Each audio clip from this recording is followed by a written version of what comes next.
Hello students, welcome to my YouTube channel अपना commerce point. Students, आज हम start करेंगे इकोनॉमिक्स फॉर क्लास 11। बुक का नाम क्या है? Statistics for economics, chapter number 1, जो कि हमारा an introduction to economics and statistics in economics है। ठीक है, यहाँ पे हमारा चैप्टर नंबर 1 है। आज ही हम स्टार्ट कर रहे हैं इसको। ठीक है, तो टॉपिक नंबर 1 हमारा क्या होगा? व्हाट इज इकोनॉमिक्स, कि इकोनॉमिक्स क्या है, मतलब इकोनॉमिक्स मतलब क्या? अर्थशास्त्र, इसको नहीं कहते अर्थशास्त्र। क्या होता है अर्थशास्त्र, इसकी परिभाषा। ठीक है, इसको डिफाइन करते हैं, पढ़ते हैं। देखिए, सबसे पहले हम ये पढ़ लेते हैं कि इकोनॉमिक्स बनाया किसने। ठीक है, इकोनॉमिक्स को लाया कौन? वो लाया कौन? एडम स्मिथ लाया। ठीक है, एडम स्मिथ ने इकोनॉमिक्स को 1776 में एक सब्जेक्ट बना दिया। पहले सिर्फ ये फिलोसफी में पढ़ाया जाता था, लेकिन उन्होंने अपनी एक बुक लिखी थी। वो बुक का क्या नाम था? एन इंक्वायरी into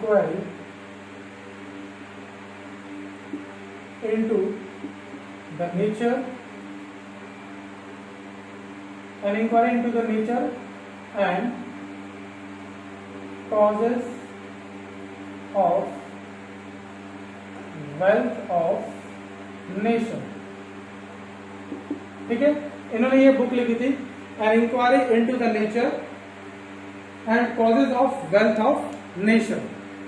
ठीक है स्टूडेंट्स, ये बुक कब लिखी उन्होंने? 1776 में लिखी थी।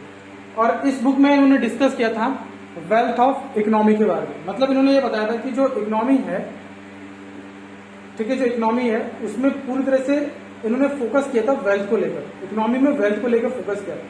इन्होंने कहा कि economics the science of wealth. Economics क्या? एक साइंस ऑफ वेल्थ है। मतलब इकोनॉमिक्स की सारी समस्याओं का जो हल किया जा सकता है वो वेल्थ से किया जा सकता है, पैसों से किया जाता है। चलो, इसको नेक्स्ट जब इसको पढ़ा लेंगे उसके आगे हम इसको डिस्कस करेंगे अच्छी तरीके से। तो इसको इरेज कर देते हैं।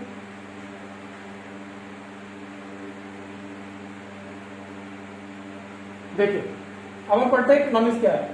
अभी तक तुमने पढ़ लिया एडम स्मिथ के बारे में। एडम स्मिथ ने इकोनॉमिक्स को लाए थे। कौन सी बुक उन्होंने सबसे पहले राइट की थी? 1776 में, तब इकोनॉमिक्स आया था, एज अ सब्जेक्ट बन गया था। तो इसके फादर ऑफ इकोनॉमिक्स कौन है? वो एडम स्मिथ है। The word economics has been derived from 2 Greek words. जो इकोनॉमिक वर्ड है उसमें 2 ग्रीक वर्ड से बना है।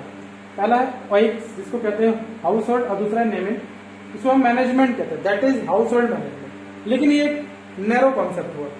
ठीक है, कि हाउस होल्ड मैनेजमेंट मतलब एक घर के मैनेजमेंट के लिए इकोनॉमिक्स पढ़नी पड़ती है, मतलब एक इंडिविजुअली लग रहा है, एक नैरो कॉन्सेप्ट लग रहा है। लेकिन मॉडर्न इकोनॉमी में ऐसा नहीं है। मॉडर्न इकोनॉमी में इसको अलग तरह से डिफाइन किया गया है। ये तो एक बात कहने की हो गई इकोनॉमिक्स में कि इकोनॉमिक्स में 2 वर्ड है और इस तरह से उनको परिभाषित किया गया। लेकिन इकोनॉमिक्स एक ब्रॉड सेंस में इसको हम डिफाइन करके आपको बताएंगे कि क्या होती है इसकी एग्जैक्ट डेफिनेशन। मॉडर्न एज में इकोनॉमिक्स को डिफाइन किया गया है कुछ इस तरह से।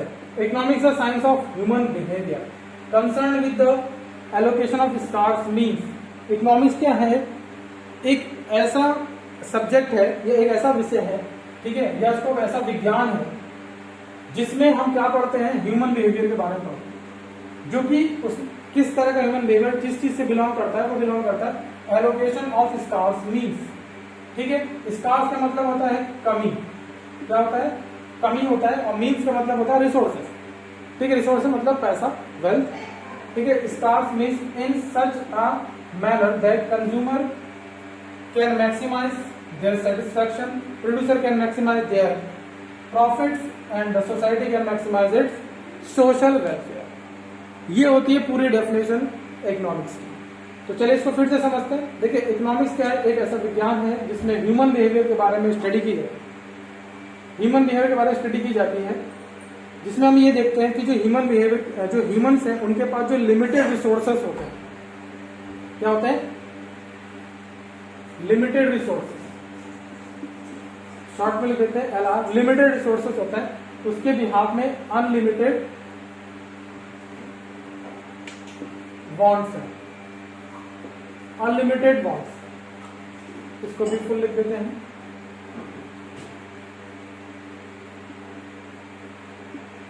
लिमिटेड रिसोर्सेस, उसके आगे लिखा है अनलिमिटेड बॉन्ड्स। तो लिमिटेड रिसोर्सेज मतलब क्या? उनके पास जो भी वेल्थ है वो लिमिटेड है, क्योंकि किसी के पास कितना भी पैसा हो उसको ऐसा लगता है कि उसके लिए कम ही है।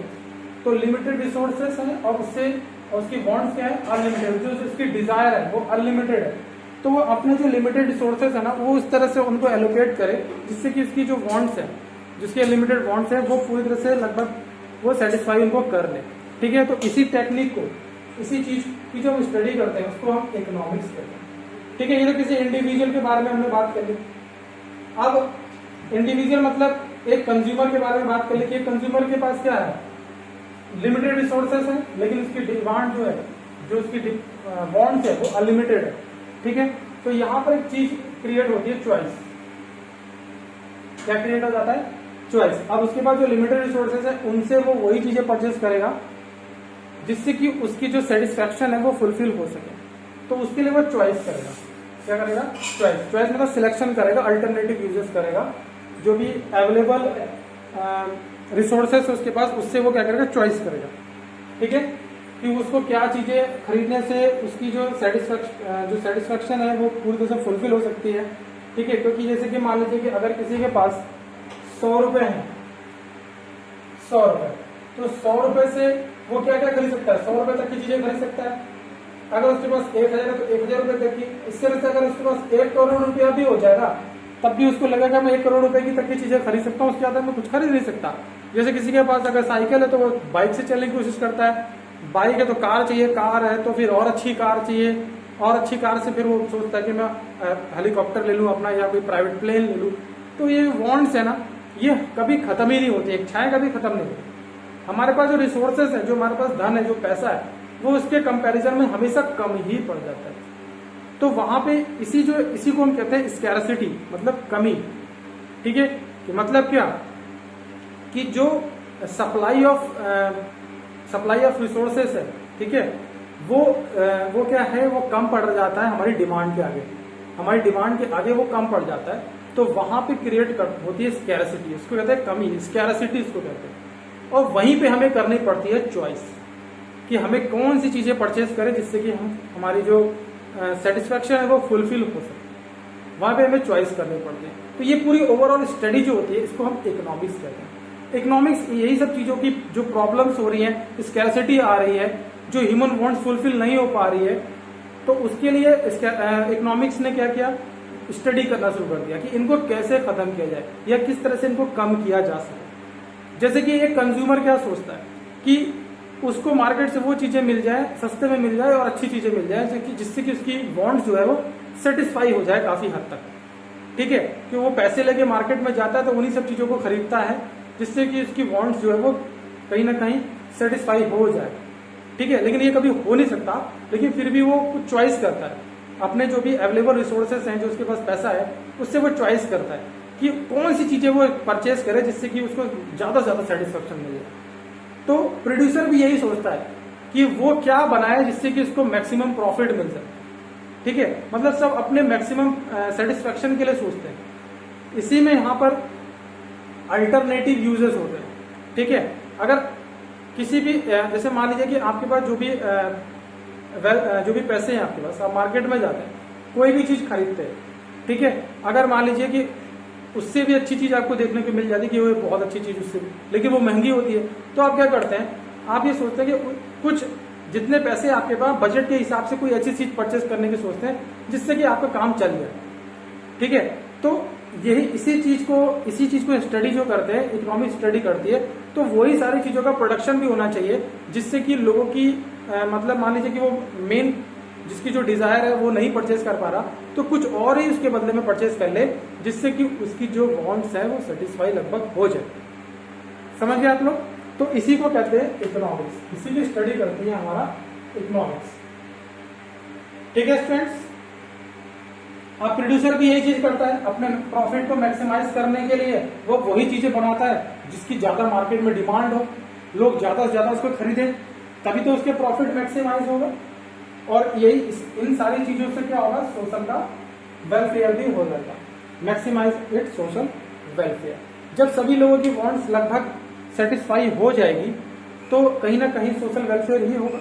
ठीक है, तो इसी को कहते हैं स्टडी ऑफ इकोनॉमिक्स। मतलब इकोनॉमिक्स इसीलिए बनाया गया है कि इस सब चीजों को सॉल्व कर सके, इन प्रॉब्लम्स को सॉल्व कर सके। ठीक है, आगे इसके देखिए इकोनॉमिक्स के 4 एंगल्स हैं। एंगल्स मतलब कि इकोनॉमिक्स को 4 तरह से यहाँ पर परिभाषित किया गया है। हिस्ट्री से लेके अभी तक हम देखेंगे किसने किस तरह से इसको परिभाषा दी। देखिए वेल्थ कॉन्सेप्ट पहले आता है, इन्होंने एडम स्मिथ ने वेल्थ कॉन्सेप्ट इकोनॉमिक्स में, इकोनॉमिक्स की डेफिनेशन में इन्होंने वेल्थ कॉन्सेप्ट को डाल दिया। इन्होंने बोला कि इकोनॉमिक्स क्या है, study of science of wealth. ठीक है, मतलब इकोनॉमिक्स में हम सिर्फ वेल्थ के बारे में पढ़ते हैं, किस तरह से वेल्थ को क्रिएट किया जा सके। ठीक है, अभी इसको हम आगे आपको एलोबरेट करेंगे, अच्छी तरह से एक्सप्लेन करेंगे। तो एडम स्मिथ ने 18वीं सेंचुरी में वेल्थ कॉन्सेप्ट दिया। उसके बाद मटेरियल वेलफेयर कॉन्सेप्ट आया जो कि अल्फ्रेड मार्शल ने दिया था 19वीं सेंचुरी में। अल्फ्रेड मार्शल ने बताया कि जो वेल्थ कॉन्सेप्ट जो एडम स्मिथ के द्वारा दिया गया एक नैरो कॉन्सेप्ट है, इसमें बहुत सी कमियां हैं और कुछ चीजें तो गलत भी हैं, तो इसलिए मटेरियल वेलफेयर कॉन्सेप्ट लाए अल्फ्रेड मार्शल और इन्होंने इन सब चीजों में अपने हिसाब से कुछ और अलग से चीजें जोड़ दी। उसके बाद आता है स्कैरसिटी कॉन्सेप्ट जो कि लायनल रॉबिन्स 20वीं सेंचुरी में लाए। इन्होंने अपने हिसाब से कुछ चीजें बताई और इन लोगों की जो भी कॉन्सेप्ट है उनमें कुछ प्रैक्टिसेस जो थे उनको लगे, उन्होंने बताया कि ये कमियां हैं, इनको सुधारना चाहिए और इन्होंने अपने हिसाब से इकोनॉमिक्स की डेफिनेशन दी। ठीक है, आपको ये याद रखना कि वेल्थ कॉन्सेप्ट किसने दिया था, एडम स्मिथ ने दिया था। मटेरियल वेलफेयर कॉन्सेप्ट किसने दिया था, अल्फ्रेड मार्शल ने दिया था। और स्कैरसिटी कॉन्सेप्ट किसने दिया था, लायनल रॉबिन्स ने दिया था। उसके बाद ग्रोथ डेफिनेशन आया जो कि सबसे पॉपुलर है और आज की डेट में हम यही पढ़ते हैं, ग्रोथ डेफिनेशन जो कि सैमुअलसन ने दिया। ठीक है, आज की डेट में कहीं ना कहीं ये जो हमने डेफिनेशन यहाँ लिखी है ये इन्हीं के द्वारा दी गई है।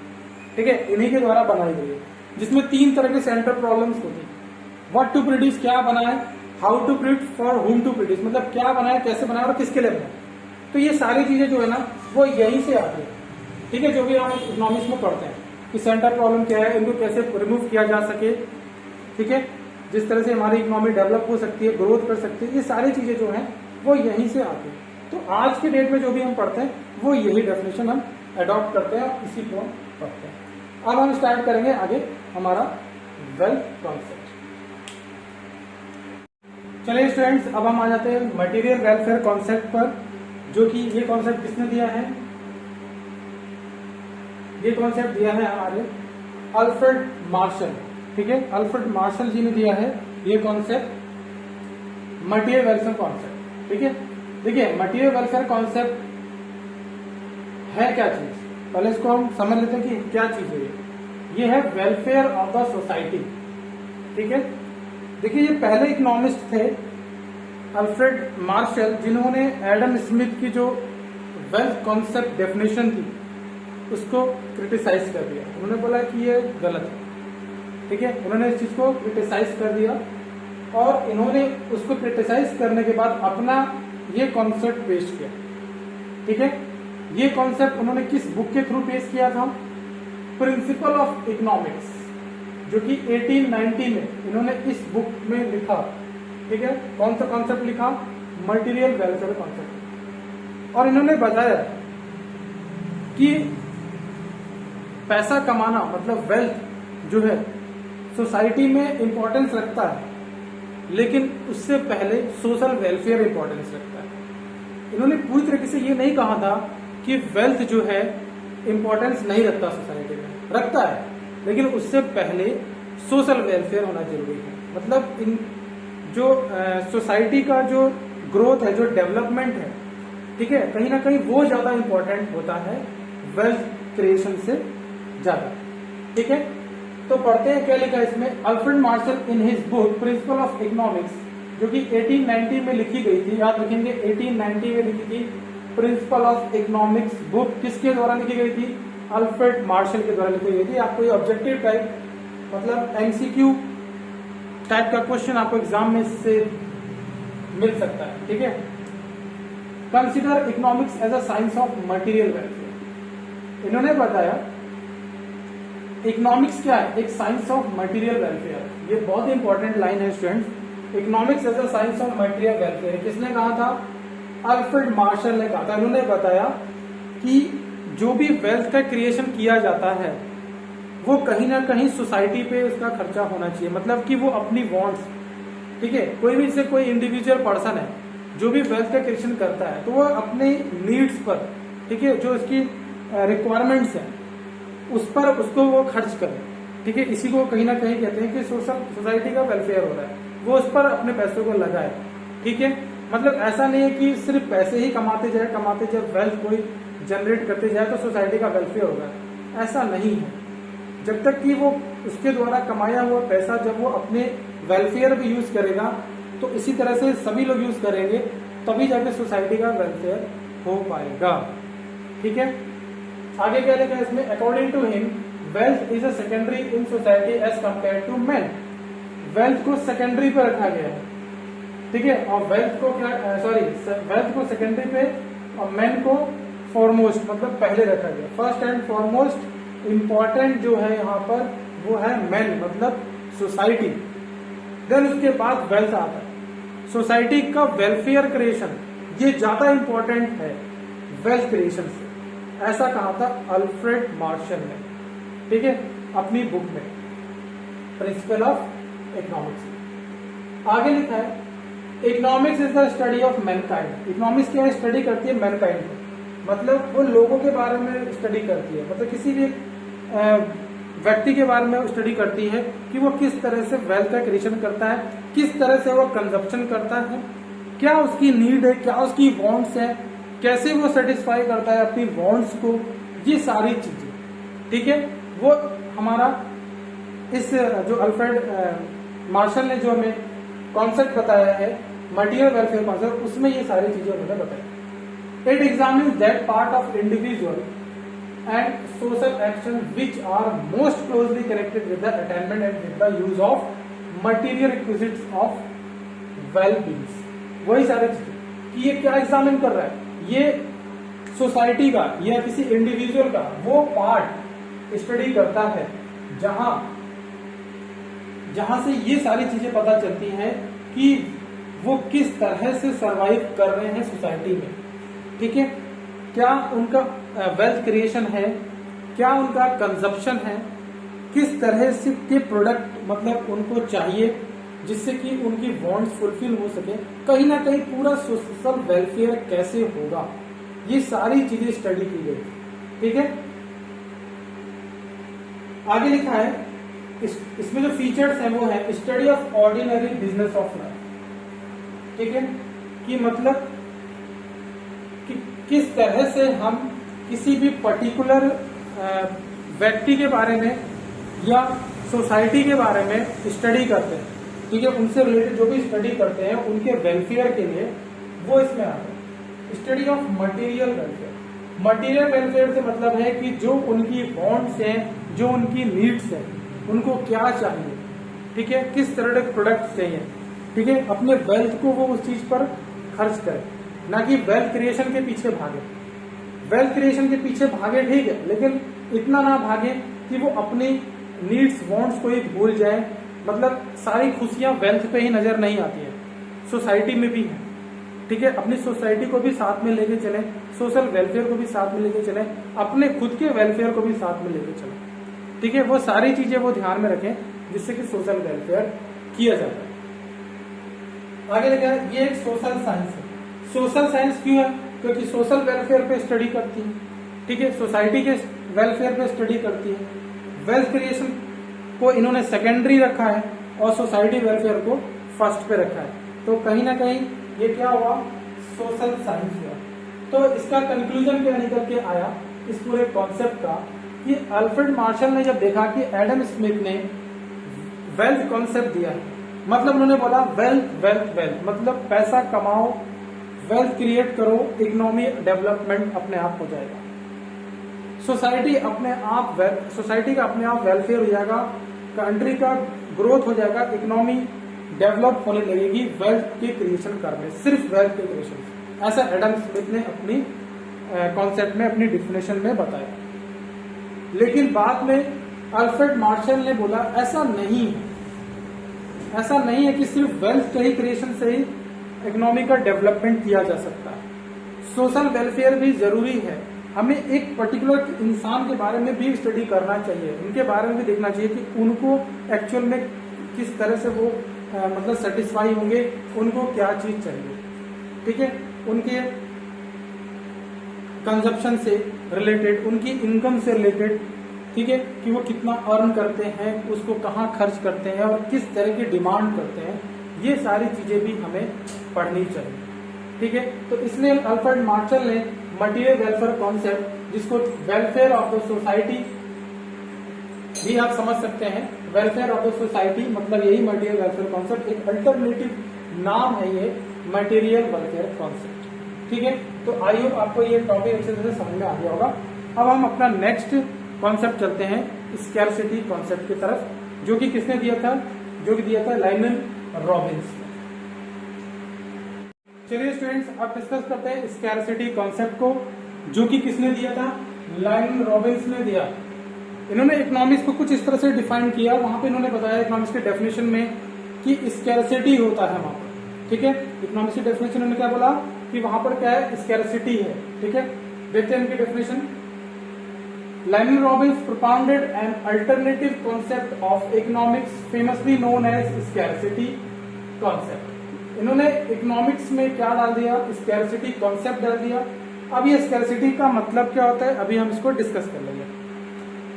अपनी बुक में, कौन सी बुक में डाला इन्होंने, बुक का नाम देखिए, ध्यान दीजिए, an essay on the nature and significance of economic science. In 1932 में इन्होंने इस बुक को लिखा और इस बुक में इकोनॉमिक्स की जो डेफिनेशन है उसमें स्कैरसिटी डाली। इन्होंने इकोनॉमिक्स की डेफिनेशन में पूरी स्कैरसिटी के हिसाब से बताया है। ठीक है, जैसे कि एडम स्मिथ ने बताया था साइंस ऑफ वेल्थ के हिसाब से। ठीक है, फिर उसके बाद कौन आए थे, अल्फ्रेड मार्शल, उन्होंने क्या बताया था, मटेरियल वेलफेयर के हिसाब से बताया। इन्होंने स्कैरसिटी के हिसाब से डिफाइन किया। तो इनकी डेफिनेशन पढ़ते हैं। Robin considers economics as a science of scarcity. इन्होंने कहा कि जो इकोनॉमिक्स है ना, वो साइंस ऑफ स्कैरसिटी है। क्या है, science of scarcity, which means most of economic problems arise due to scarcity. इसका मतलब ये है कि बहुत सारे जो इकोनॉमिक प्रॉब्लम्स आती हैं वो स्कैरसिटी की वजह से आती हैं। अब ये स्कैरसिटी क्या होता है, देखिए स्कैरसिटी का मतलब होता है कमी। ठीक है, मतलब कैसी कमी, जब डिमांड जो है ना, जब डिमांड एक्सेस हो जाती है सप्लाई ऑफ रिसोर्सेज से, तो वहां पे स्कैरसिटी उत्पन्न होती है। वहां पे क्या क्रिएट होती है, स्कैरसिटी। जब हमारी जो डिमांड है, मतलब जो हमारी वांट्स है, वो बहुत ज्यादा है, बहुत ज्यादा मतलब अनलिमिटेड है, तो सबको पता है अनलिमिटेड वांट्स होती हैं, लेकिन रिसोर्सेज जो है वो लिमिटेड होते हैं। तो इसी चीज को स्कैरसिटी कहते हैं, इसी कमी को स्कैरसिटी कहते हैं कि हम जो लिमिटेड रिसोर्सेज हमारे पास हैं वो कम पड़ जाते हैं हमारी वांट्स के सामने, हमारी जरूरतों के आगे जो रिसोर्सेज है वो कम पड़ जाते हैं, इसी को कहते हैं स्कैरसिटी। यही होती है स्कैरसिटी। अब इस स्कैरसिटी जैसी प्रॉब्लम को कैसे खत्म किया जाए, एलोकेशन ऑफ रिसोर्सेज को, मतलब अपने रिसोर्सेज को कुछ इस तरह से एलोकेट कर दिया जाए जिससे कि हमारी जो वांट्स है ना वो काफी हद तक या फुली सेटिस्फाई कर दी जाए। ठीक है, तो ये जो टेक्निक होती है वो कहीं ना कहीं इकोनॉमिक्स के अंदर हम उसको स्टडी करते हैं कि कैसे करेंगे हम अपनी अनलिमिटेड वांट्स को सेटिस्फाई इन लिमिटेड रिसोर्सेज के थ्रू। ठीक है स्टूडेंट्स, तो स्कैरसिटी का मतलब आप समझिए, स्कैरसिटी का मतलब होता है कमी होता है, और लायनल रॉबिन्स को ऐसा लगता है कि इस स्कैरसिटी की वजह से सारी इकोनॉमिक प्रॉब्लम्स है, जो भी इकोनॉमिक में जो भी प्रॉब्लम्स है सब स्कैरसिटी की वजह से आ रही है। ठीक है, अगर हम स्कैरसिटी को खत्म कर देंगे तो सारी इकोनॉमिक प्रॉब्लम खत्म हो जाएगी, ऐसा लायनल रॉबिन्स ने अपनी बुक में बताया। ठीक है, अब देखिए इसके फीचर्स पे डिस्कस करते हैं। स्कैरसिटी ऑफ रिसोर्सेज, पहला फीचर क्या है, स्कैरसिटी ऑफ रिसोर्सेज। अब स्कैरसिटी ऑफ रिसोर्सेज का मतलब वही चीज होती है जो अभी हमने बताई आपको, स्कैर्स रिसोर्सेज, मतलब जो रिसोर्सेज हैं वो हमारे पास कम है जबकि हमारी वांट्स जो वो अनलिमिटेड है। तो हमें क्या करना पड़ता है, चॉइस करनी पड़ती है। हमें क्या करना पड़ता है, चॉइस करनी पड़ती है। मतलब हमारे पास जो रिसोर्सेज है उस तरह से उनको यूटिलाइज करें, वहां पे यूटिलाइज करें जहां से जहां पे हमारी वांट्स जो है वो सेटिस्फाई हो सके। ठीक है, जैसे कि हमारे पास अगर 1000 रुपए हैं तो 1000 रुपीज हम मार्केट में लेके जाएंगे, तो हम ये कोशिश करेंगे कि जो हमारे लिए ज्यादा जरूरतमंद चीजें हैं उनको हम परचेज करें। ठीक है, क्योंकि 1000 रुपए में हम सब अपनी जो भी डिजायर है, हमारी जो वांट्स है, सब कुछ तो फुलफिल हो ही नहीं सकती, लेकिन फिर भी हम ये सोच के जाएंगे कि हम वो चीजें परचेज करें जिससे कि हमारी जो ज्यादा रिक्वायरमेंट जिस चीज के लिए है वो हम उसको परचेज कर ले, कम से कम उसे तो खरीद लें, जिससे कि हम हमारा एक तरह से ऐसा समझ लें कि जो हमारे लिए बहुत ही ज्यादा रिक्वायरमेंट है, बहुत ज्यादा जरूरी है, ठीक, कम से कम वो तो हम फुलफिल कर सकते हैं, उनको हम परचेज कर लें। तो इसी को कहते हैं चॉइस करना। कि जो हमारे ज्यादा जो हमारे मोस्ट रिक्वायरमेंट थिंग्स हैं उनको हम परचेज पहले करेंगे, ठीक है, ये होता है चॉइस मेकिंग, ठीक है। तो लैंडमैन रॉबिन ने कहा कि चॉइस मेकिंग जो है वही हमारा इकोनॉमिक्स है, चॉइस मेकिंग जो थ्योरी है वो हमारी इकोनॉमिक्स में आती है इनके हिसाब से, इन्होंने ये कहा। और इन्होंने ये भी कहा कि जो स्कैरसिटी है वही सबसे मोस्ट बड़ी प्रॉब्लम है, जो सबसे बड़ी प्रॉब्लम है वो हमारी क्या है, स्कैरसिटी है इकोनॉमिक्स में, ठीक है स्टूडेंट्स। और इन्होंने ये भी कहा लास्ट में पॉजिटिव और साइंस, इन्होंने बताया कि ये पॉजिटिव साइंस होती है, मतलब इसके जो भी इसमें से जो भी रिजल्ट्स निकलते हैं वो बिल्कुल फैक्ट जो होता है बिल्कुल सही होते हैं, मतलब जैसे कि it is a positive and a real science that study the available resources and actual economic condition in the economic, मतलब जो भी अवेलेबल रिसोर्सेज जो एक्चुअल इकोनॉमिक कंडीशंस होती हैं वो इस मतलब ये पॉजिटिव साइंस है, ठीक है, इकोनॉमिक्स, तो वहां पे ये एकदम एक्यूरेट बताता है, मतलब रियल साइंस है, मतलब कि जो भी हम स्टडी करते हैं इसमें ये एकदम एग्जैक्ट फिगर देता है अवेलेबल रिसोर्सेज से रिलेटेड और एक्चुअल इकोनॉमिक कंडीशन से रिलेटेड, ठीक है स्टूडेंट्स। तो अब देखिए इसमें जो आगे ग्रोथ कॉन्सेप्ट आया, ठीक है, जो पॉल सैमुएल्सन ने दिया था, उन्होंने बहुत सी चीजों को यहाँ पे क्रिटिसाइज कर दिया। पहला तो उन्होंने बोला कि ये सिर्फ एक पॉजिटिव साइंस नहीं है, ये एक नॉर्मेटिव साइंस भी है। इन्होंने बताया था कि ये एक साइंस है, लेकिन उन्होंने बोला ये सिर्फ साइंस नहीं है, ये एक सोशल साइंस है, ठीक है। इनकी कमियों को यहाँ पे इन्होंने खत्म किया। फिर इन्होंने क्या बोला था, इन्होंने बोला कि it is a theory of choice making only, क्योंकि एक सिर्फ चॉइस मेकिंग जो चॉइस मेकिंग थ्योरी है वो ही हमारा इकोनॉमिक्स है। उन्होंने बोला ऐसा कुछ भी नहीं है, इसके अंदर चॉइस मेकिंग के साथ साथ हमें अल्टरनेटिव जो यूजेस होते हैं वो भी सीखने पड़ते हैं, एलोकेशन ऑफ रिसोर्सेज भी करना पड़ता है, ठीक है, और इन सारी प्रॉब्लम्स को वहां पे हम सॉल्व भी करते हैं, ये सारी चीजें भी इकोनॉमिक्स में ही आती है। तो स्टूडेंट्स और एक और चीज इसमें इंपॉर्टेंट थी कि इन्होंने कहा था कि जो scarcity has only cause of economic problem, इन्होंने बताया कि स्कैरसिटी ही सिर्फ एक सबसे केवल वही एक प्रॉब्लम है इकोनॉमिक के अंदर, स्कैरसिटी।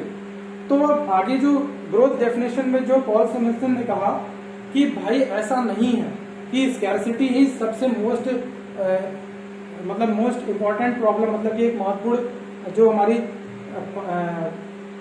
परेशानी है वो सिर्फ स्कैरसिटी ही नहीं होता है, ठीक है, स्कैरसिटी की वजह से ही हमारे इकोनॉमी में प्रॉब्लम्स नहीं है, ठीक है, मतलब और भी बहुत सी प्रॉब्लम्स है, अनएम्प्लॉयमेंट की प्रॉब्लम भी हो सकती है वहां पे, और भी बहुत सारी प्रॉब्लम्स ऐसी हो सकती है, ठीक है। इन्होंने लेकिन कहा कि इकोनॉमी में स्कैरसिटी की प्रॉब्लम ही सबसे बड़ी प्रॉब्लम। तो ये सारी चीजें उन्होंने क्रिटिसाइज कर दी, हमने आपको बता दिया कौन कौन सी इनकी क्रिटिसाइज की गई है। अब इसके आगे जो नेक्स्ट हमारा कॉन्सेप्ट आएगा वो आएगा ग्रोथ कॉन्सेप्ट। अब ग्रोथ कॉन्सेप्ट को हम डिस्कस करेंगे नेक्स्ट वीडियो में स्टूडेंट्स, क्योंकि ये वीडियो काफी बड़ी बन चुकी है वैसे भी, ठीक है। तो अब आप लोगों का काम स्टार्ट होता है यहाँ पे, जो स्कूल के स्टूडेंट्स है वो उसके नोट्स जरूर बना लेंगे, ठीक है। वीडियो अगर अच्छी लगी है तो प्लीज वीडियो को लाइक और शेयर कर दीजिएगा, चैनल पे नए तो प्लीज चैनल को सब्सक्राइब करना मत भूलिएगा। थैंक्स टू एवरीवन एंड जय हिंद टू यू ऑल।